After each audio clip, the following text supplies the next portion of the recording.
Bismillahirrahmanirrahim. Assalamualaikum warahmatullahi wabarakatuh. Alhamdulillah wa kafa, wassalatu wassalamu ala asyrafil anbiya'i wal mursalin Sayyidina Muhammadin wa ala alihi wa ashabihi ajma'in. Subhanaka la ilma lana illa ma 'allamtana innaka antal alimul hakim.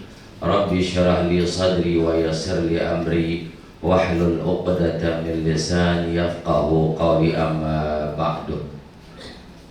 Yang kita sama-sama muliakan Al-Mukarram Kiai Iwan Zawawi, yang kita sama-sama muliakan Al-Ustadz Ahyadi Ainul Husna, jamaah murah yang dirahmati Allah Subhanahu wa Ta'ala.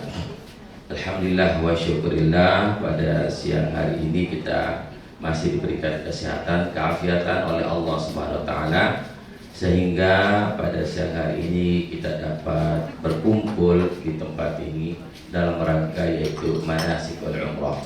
Salawat serta salam tak lupa kita aturkan kepada junjungan kita Nabi besar Muhammad sallallahu alaihi wasallam.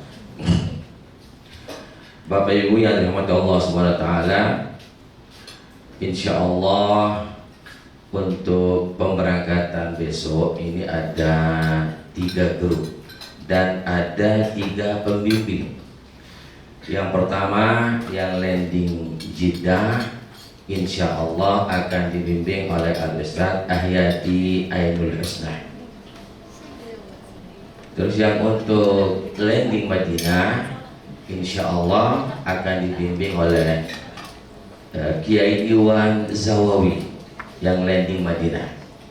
Yang untuk pesawat Emirates yang transit Dubai, insya Allah saya sendiri yang akan membimbing Bapak Ibu.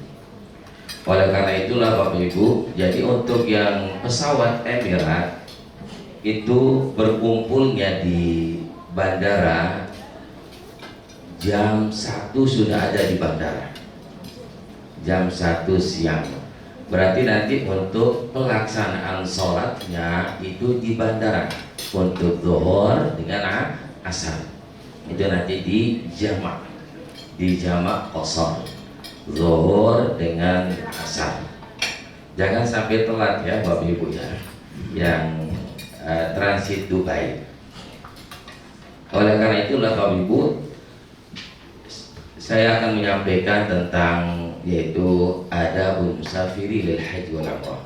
Insyaallah nanti yang berikutnya yang akan menyampaikan tentang intinya tentang masalah umrohnya Kiai Iwan.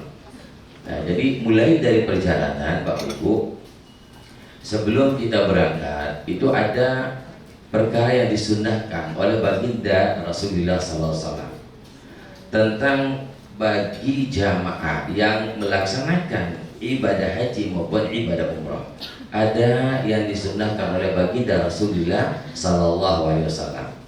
Sebelum kita berangkat menuju ke bandara, yaitu kita disunnahkan untuk melaksanakan sholat sunat al-musafiri, sholat sunat safar. Sholat sunat musafir ini dikerjakan 2 rakaat Bapak Ibu. Sebelum kita keluar dari rumah, kita kerjakan sholat sunat musafir. Nah, niatnya, lafaznya itu yaitu usalli sunnatas safari raka'ataini lillahi ta'ala. Sholat sunat safar ini dianjurkan, disunahkan oleh baginda Rasulullah SAW. Setiap orang musafir disunahkan untuk mengerjakan sholat sunat safar. Apalagi kita untuk melaksanakan ibadah umroh. Ibadah umrah ini adalah hukumnya wajib bagi orang yang tidak pernah melaksanakan. Yang pertama itu hukumnya wajib, bukan sunnah. Yang kedua itu baru dihukum sunnah, berdasarkan daripada Al-Quran. Disebutkan dalam Al-Quran, Bismillahirrahmanirrahim, wa atimul hajja wal umrata lillah, dan sempurnakanlah oleh kalian untuk ibadah haji dan ibadah umrah. Kerjakanlah oleh kalian ibadah haji dan ibadah umrah. Itu menjadi dalilnya bahwa ibadah umrah itu hukumnya adalah wajib, bukan sunnah. Yang kedua baru hukumnya sunnah. Apalagi situasi dan kondisi yang sekarang ini, kita ingin melaksanakan ibadah haji, tetapi kita nunggu sampai 20 tahun, bahkan sampai 30 tahun. Kalau sekarang Bapak Ibu umurnya 50 tahun, kalau daftar haji umur berapa dapatnya? Berarti 75 tahun. Itu sudah termasuk kategori usur. Sementara ibadah haji itu berat pelaksanaannya dibandingkan dengan ibadah umrah.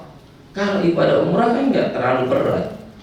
Kita bisa selesaikan ibadah umrah itu sehari baru selesai. Tapi kalau ibadah haji, kita mulai dari tanggal 8, 9, 10, 11, 12, 13. Berapa hari itu? Oleh karena itulah membutuhkan, yaitu fisik harus fit. Nah itu, kalau ibadah umrah insya Allah Bapak Ibu bisa kita selesaikan sehari, selesai kita melaksanakan ibadah umrah. Nah jadi yang pertama adalah aniyatu al-ikhlas lillahi ta'ala. Jadi begitu kita mendaftarkan diri kita sebagai tamu Allah SWT untuk melaksanakan ibadah umrah, niatkan lillahi ta'ala.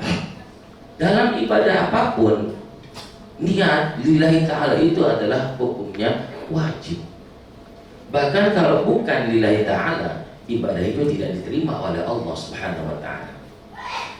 Itu disebutkan dalam Al-Quran, disebutkan dalam hadis dan pendapat ulama-ulama kita.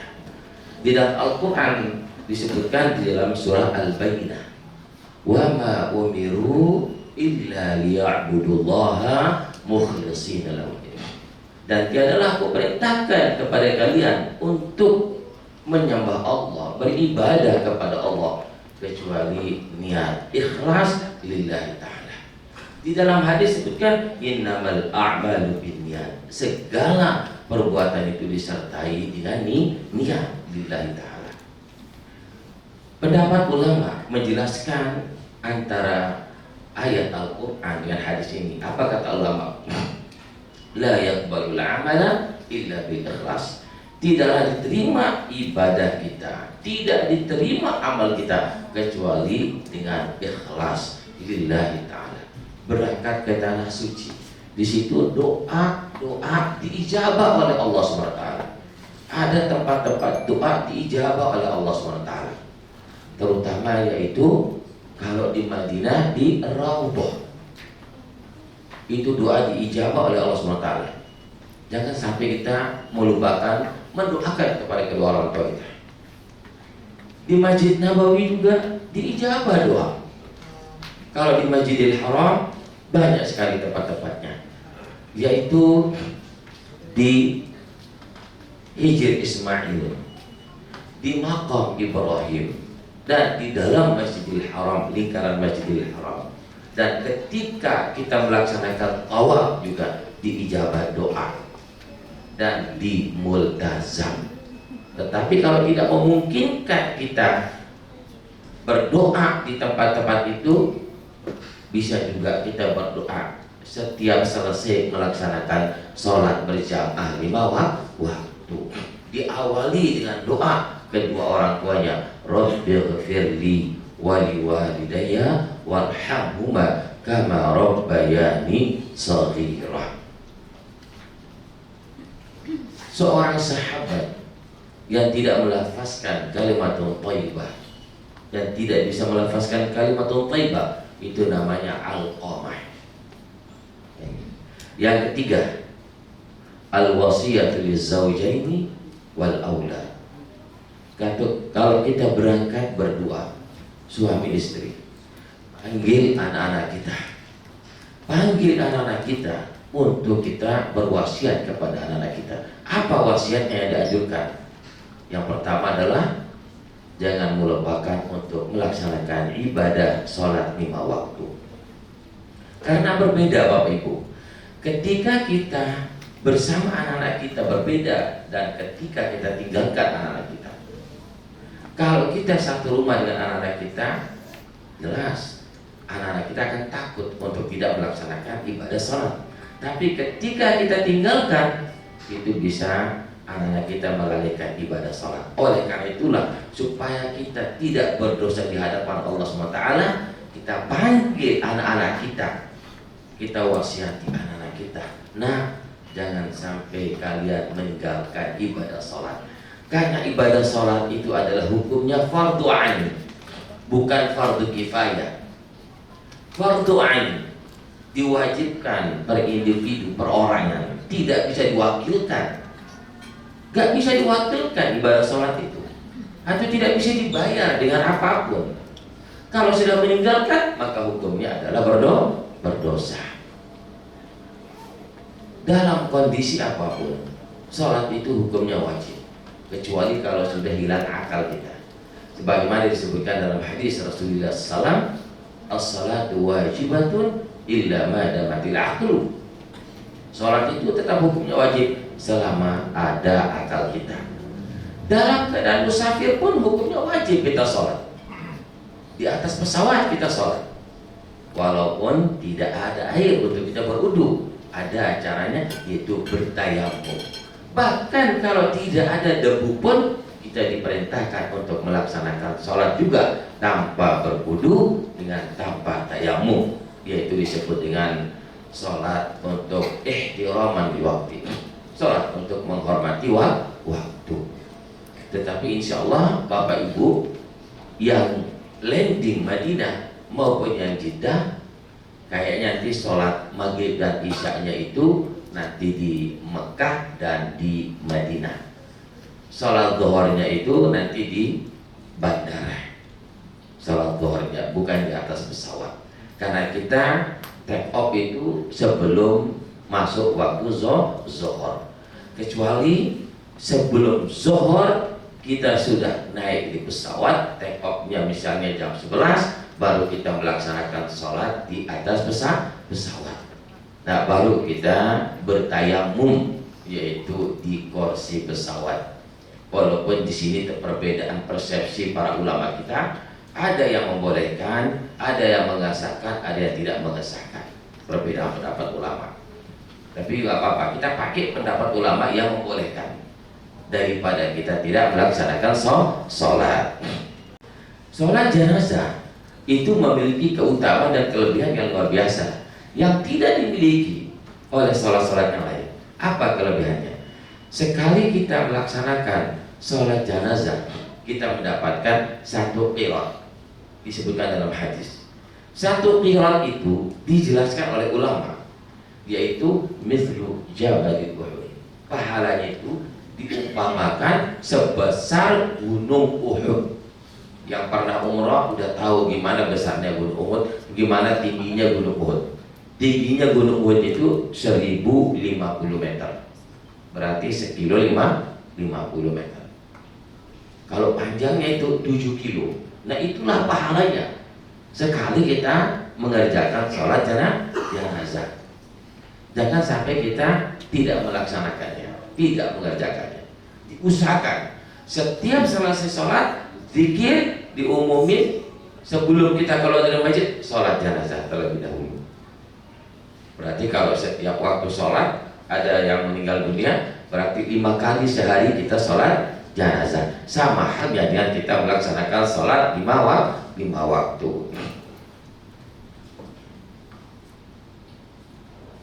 Yang kelima, yaitu melaksanakan sholat sunat musafir. Ini adabul musafir haji umrah. Yang kelima, sholat musafir. Sholat musafir itu dikerjakan 2 rakaat dengan lafaz niatnya usolli sunnatas safari rakaataini lillahi ta'ala. Coba Bapak Ibu kita sama-sama melafazkan niat sholat musafir, karena ini jarang kita kerjakan. Bismillahirrahmanirrahim.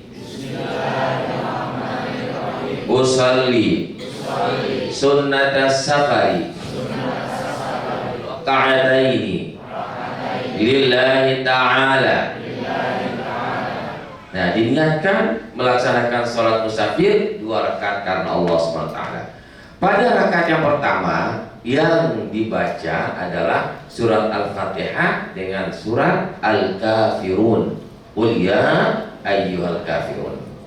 Pada rakaat kedua yang dibaca surat Al-Fatihah sama Al-Ikhlas, yaitu Qul huwallahu ahad. Terus setelah kita tahiyat, salam, berdoa memohon kepada Allah SWT, memohon untuk keselamatan kita sampai tujuan dan sampai kepulangan kita tetap dalam keadaan sehat walafiat. Baru kita berangkat menuju ke bandara. Kapan dikerjakan sholat musafir ini? Sebelum kita keluar dari rumah kita kerjakan sholat sunat musafir. Bapak Ibu yang dirahmati Allah Subhanahu wa taala. Jadi di dalam ibadah umroh ada hukum yang disebut dengan rukun umroh. Ada yang disebut dengan wajibnya umroh, ada juga yang disebut dengan sunnahnya umroh. Rukun umroh yang pertama adalah an-niyatu, niat Bapak Ibu. Nah, ini yang untuk pemberangkatan landing Jeddah sama yang Dubai, kita berniat melaksanakan ibadah umroh itu di atas pesawat, yaitu nanti tempatnya itu Yalamlam. Nanti diinfokan sama petugas di pesawat, diumumkan kalau Garuda. Tapi kalau pesawat Emirat, pesawat Emirat itu tidak diumumkan. Tapi insya Allah nanti kita akan kasih tahu Bapak Ibu yang ikut bersama saya. Tapi kalau andainya kita lupa berniat di atas pesawat yang disebut yaitu miqat makani, yaitu Yalamlam, kita boleh berniat nanti di Jeddah menurut pendapat MUI Indonesia, menurut pendapat ulama Indonesia. Alhamdulillah ada pendapat ulama yang membolehkan kita berniat di Jeddah, di bandara. Tapi kita akan usahakan nanti niatnya itu di mana? Di Yalamlam, di atas pesawat. Sebelum kita nyampe yaitu ke Jeddah, masih dalam posisi antara Yaman, perbatasan. Di situ kita akan berniat. Kalau pakai pesawat Garuda diumumkan. Insya Allah bagi jamaah umroh yang akan berniat melaksanakan ibadah umroh akan sampai di Yalamlam kurang sekitar 30 menit. Berarti bapak-bapak yang belum memakai pakaian ihramnya ke atasan dipakai. Yang belum melepaskan pakaiannya, bajunya, celananya dilepas. Nah, lagi 10 menit atau 5 menit disitulah Bapak Ibu nanti melafazkan niatnya. Jangan melewati. Kalau sudah lewat berarti tidak boleh berniat. Oleh karena itulah diingat, ketika diumumkan nanti lagi 30 menit dilihat jamnya. Kalau sudah lagi 10 menit bersiap-siap untuk melafazkan niat untuk melaksanakan ibadah umrah. Apa lafaz niatnya ibadah umrah? Yaitu Bapak Ibu kita sama-sama bacanya. Bismillahirrahmanirrahim. Nawaitul umrata wa ahramtu biha lillahi ta'ala. Atau dengan lafaz yang lain, labbaik Allahumma umratan lillahi ta'ala. Ini namanya lafaznya. Niat kita di mana? Fil qalbi, di dalam hati niat kita untuk melaksanakan ibadah umroh. Setelah kita berniat, larangan-larangan sudah mulai berlaku. Itu harus kita jaga Bapak Ibu. Nanti larangan-larangan itu yaitu dihukum wajibnya haji. Nah, setelah kita berniat disunnahkan al-iktsaru minadz-dzikri wat talbiyati. Disunnahkan untuk memperbanyak membaca talbiyah dan zikir. Apa talbiyahnya itu? Yaitu labbaik Allahumma labbaik. Baca Bapak Ibu sama-sama. Labbaik la syarika laka labbaik. Innal hamda wan ni'mata laka wal mulk la syarika lak labbaik Allahumma labbaik labbaik la syarika laka labbaik innal hamda wan ni'mata laka wal mulk la syarika lak labbaik Allahumma labbaik labbaik la syarika laka labbaik innal hamda wan ni'mata laka wal mulk la syarika lak. Nah, ini yang pertama adalah niat. Rukun ibadah umrah tidak boleh ditinggalkan. Apabila orang yang melaksanakan ibadah umrah tetapi dia tidak berniat, maka hukum ibadah umrahnya tidak sah. Karena ini termasuk rukun. Yang kedua, rukun umrah yang kedua adalah at-tawafu, yaitu melaksanakan tawaf, mengelilingi Ka'bah. Dari mana mengelilingi Ka'bah? Dari Hajar Aswad. Nah, kalau sekarang tidak ada tandanya, Bapak Ibu. Kalau dulu ada, di marmernya ada warna hitam. Tapi sekarang hanya kita bisa melihat lampu hijau yang di lantai 2, lantai 3. Itu yang kita lihat. Gimana posisi, apakah sudah termasuk kita di dalam posisi Hajar Aswad. Nah, ketika kita berada di posisi Hajar Aswad, di situ kita istilam, membaca Bismillahirrahmanirrahim, Allahu Akbar, Allahu Akbar walillahilhamd. Lalu kita mengecup kedua telapak tangan kita, tapi jangan terlalu besar suaranya Bapak Ibu, cukup hanya kita yang mendengarkannya. Nah, terus kita berjalan dari Hajar Aswad, rukun Hajar Aswad. Ya Bapak Ibu, mulai dari Hajar Aswad kita istilam, mengangkat kedua tangan, Bismillah, Allahu Akbar, Allahu Akbar, Allahu Akbar walillahilhamd. Terus kita berjalan menuju ke rukun Yamani. Ada 4 rukun, ada 4 sudut. Rukun Hajar Aswad ada yang disebut dengan rukun Iraqi, rukun Syami, rukun Yamani. Ada 4 rukun. Nah, kita berjalan, apalagi sekarang agak ramai, padat Bapak Ibu. Saya baru pulang 5 hari yang lalu ya. 5 hari yang lalu ramai, padat. Kapanpun kita tawaf ramai. Bahkan saya waktu tawaf Wada itu sebelum zuhur, ya saya udah sepi. Tapi kemarin ramai sama, antara malam, siang, sore tetap ramai. Nah itu Bapak Ibu. Oleh karena itulah harus Bapak Ibu jangan sampai terpisah dengan rombongan, saling pegangan. Nah nanti diatur sama Ustaz pembimbingnya, yang ibu-ibu di tengah, bapak-bapak di kiri kanan nanti untuk menjaga ibu-ibu. Mulai kita dari Hajar Aswad, terus itu bacaannya tidak ada ketentuan yang dikhususkan dari Rasulullah SAW. Doa tidak ada. Makanya kita berbeda-beda doa kita. Bahkan bukan antara negara yang berbeda. Satu negara orang Indonesia aja berbeda triple karena berbeda doanya. Karena tidak ada ketentuan dari Rasulullah doanya. Nah itu. Jadi kalau ketika dibimbing, nanti kalau sekarang nggak boleh pakai headset, ya, nggak boleh pakai headset, dilarang. Jadi makanya kasihan ustadznya yang kasihan. Pembimbing harus teriak-teriak untuk baca doa. Kalau dulu enak kita pakai headset, tinggal kita dengarkan aja bacaan ustadznya atau pembimbingnya. Mulai bulan ini itu ada larangan. Kemarin saya juga nggak pakai headset. Nah jadi doa ketika kita tidak mendengar bacaan pembimbing kita, bacalah doa zikir.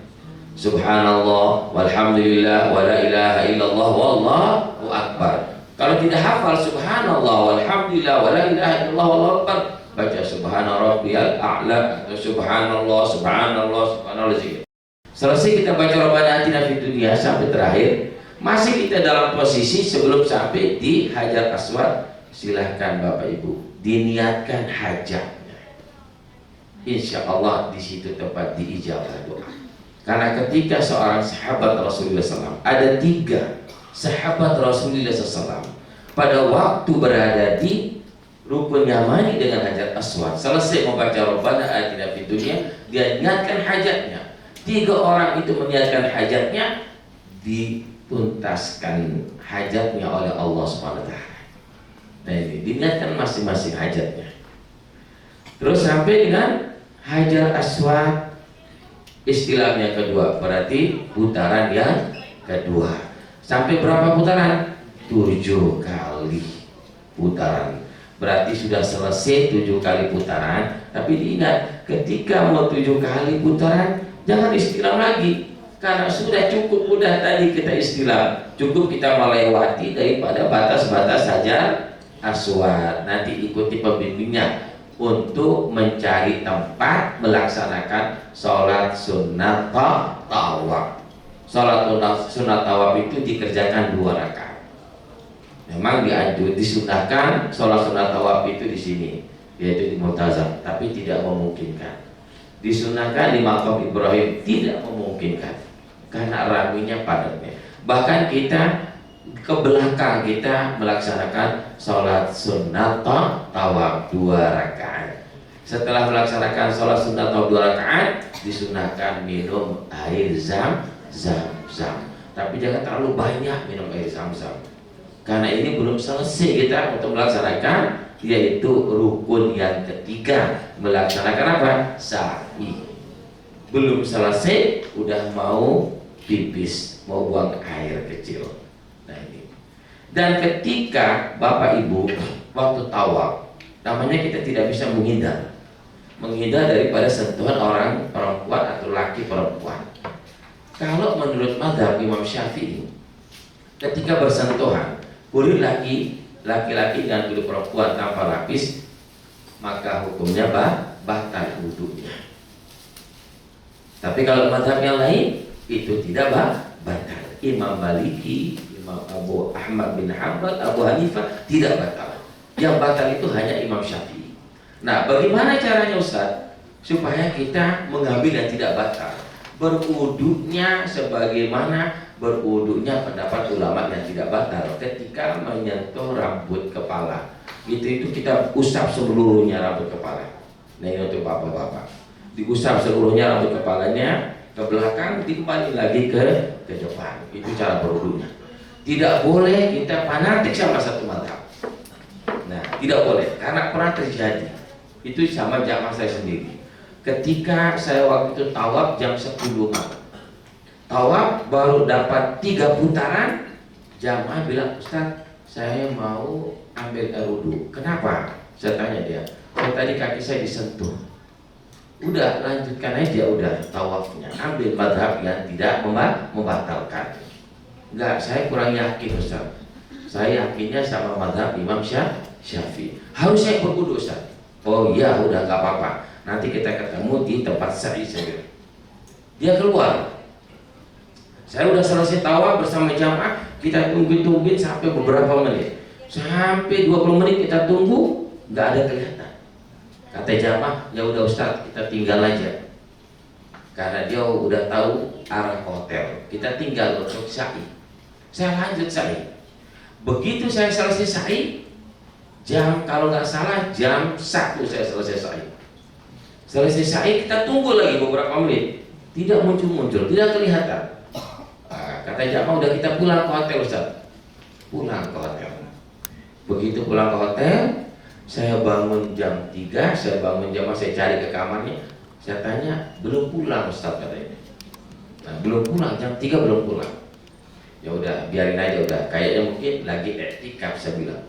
Mungkin tangguh mau pulang ke hotel karena nunggu subuh. Selesai subuh, saya cari lagi, belum pulang Pak Ustaz katanya. Temunya sekamar. Waktu kita sarapan, baru dia datang. Katanya mau ngos-ngosan datang. Langsung nyari saya. Di mana Ustaz Fawaz? Oh di situ. Dicari saya. Duduk. Baru selesai Pak. Baru selesai saya Pak Ustaz. Kok bisa? Baru selesai saya bilang, apa yang dikerjakan? Karena waktu saya keluar ngambil air wudhu pertama itu Ustaz, bilang, setelah saya ngambil air wudhu, saya masuk, baru di pintu masjid saya disentuh, keluar lagi saya Ustaz, ngambil air wudhu. Nah itu, nah habis itu dia berwudhu, selesai wudhu masuk ke dalam masjid, baru masuk di area Ka'bah disentuh, saya keluar lagi Pak Ustaz.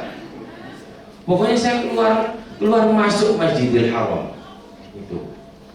Nah terus nanti yang umrah kedua gimana? Saya bilang udah, saya nggak apa-apa, saya mengambil pendapat ulama selain Imam Syafi'i kan. Terus apa kata teman-temannya jamaah lain?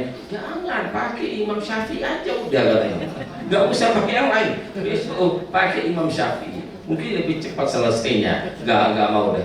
Saya apa nih, capek itu bukan karena tawa pakai bolak-balik keluar masjid, masuk masjid, keluar masjid, masuk masjid. Nah, padahal itu ada pendapat yang membolehkan, artinya ada pendapat yang tidak membatalkan.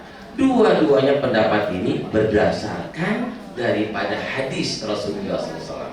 Pendapat yang tidak batal juga kuat, pendapat batal juga termasuk kuat. Jadi dua-duanya kuat. Nah itu, kita sebagai pembimbing tidak mungkin menyampaikan yang pendapat yang sangat lemah. Pasti kita menyampaikan dua-duanya pendapat itu supaya jamaah tahu bagaimana hukumnya antara yang membatalkan dengan tidak membatalkan. Nah ini Bapak Ibu, jadi ingatkan nanti ya untuk bapak-bapak ini. Nah ketika berwudu dibasuh seluruh rambut kepalanya. Selesai kita mencari tempat sa'i. Kita ke tempat sa'i yaitu di Sofa, Bukit Sofa. Kita naik ke Bukit Sofa. Kalau Bapak Ibu sekarang enak bisa naik ke Bukit Sofa. Kalau dulu susah kita mau naik di Bukit Sofa, waktu tahun 80 susah, nggak bisa kita naik ke Bukit Sofa karena masih batunya original, bukan pakai marmer kalau dulu waktu tahun 80-an. Karena dulu waktu tahun 80 masih kecil di situ. Jadi kalau kita mau naik kayak orang-orang takut jatuh. Kalau sekarang kan enak, semuanya pakai marmer sampai ke puncaknya. Puncak daripada Bukit Sofa. Nah, di situ kita berdiri. Sekarang tidak diperbolehkan berdiri, kita diam berdoa sama askarnya. Diusir-usir kita, roh katanya. Karena saking raminya. Jadi sekalian kita berjalan, sekalian kita jalan, sekalian kita baca doa dengan doa abda'u bima bada Allah bihi wa rasulih inna safa wal marwata min sya'airillah faman hajjal baita aw i'tamara fala junaha alaihi an yatawafa bihima wa man tatawwa khairan fa innallaha syakirun alim. Menuju ke Bukit Marwah. Di bukit sebelum Bukit Marwah, Bapak Ibu, ada lampu hijau. Nah, di situ disunahkan untuk lari-lari kecil, bukan lari maraton Bapak Ibu. Tapi yang disunahkan untuk bapak-bapak. Tapi kalau sekarang terbalik, yang lari-lari kecil itu ibu-ibu, bapak-bapak males. Nah itu, ibu-ibu, padahal ibu-ibu tidak disunahkan. Yang disunahkan adalah bapak-bapak yang disunahkan. Jadi ibu-ibu jangan biasa aja ibu-ibu dengan baca doa Rabbighfir warham wa'fu wa tafarraq wa tajawaz amma ta'lam. Nah, terus kalau udah selesai menuju ke Bukit Marwah dihitung 1 putaran. Dari Bukit Marwah ke Bukit Sofa hitung 2. Sampai kita selesai di mana? Di Bukit Marwah 70 putaran. Nah, setelah selesai dulu kita boleh berdoa Bapak Ibu. Sekarang tidak dikasih berdoa di Bukit Marwah. Kita keluar. Di luar kita berdoa. Dan tahallul nanti kita di luar. Nah, artinya tahallul itu mencukur rambut supaya udah larangan-larangan tidak berlaku. Cukur rambut. Nanti ibu-ibu jangan suruh ustadznya Kiai Iwan yang disuruh untuk cukurin, jangan, nggak boleh. Atau jangan suruh saya.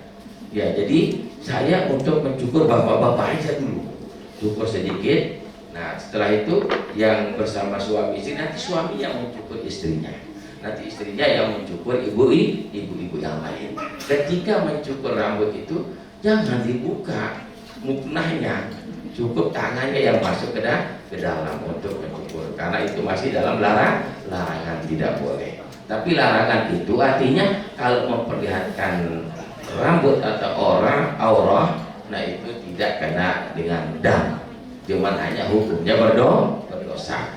Untuk bapak-bapak dianjurkan yaitu dibotakin, dihabisin rambutnya. Kenapa? Karena didoain oleh Rasulullah 3 kali doa Rasulullah SAW. Apa doanya Rasulullah? Allahumma fir lil muhalliqin, Allahumma fir lil muhalliqin, Allahumma fir lil muhalliqin. Lalu seorang sahabat bertanya kepada Rasulullah, wa kaifa al-muqassirin ya Rasulullah? Bagaimana kalau hanya sebatas orang mencukur rambut ya Rasulullah?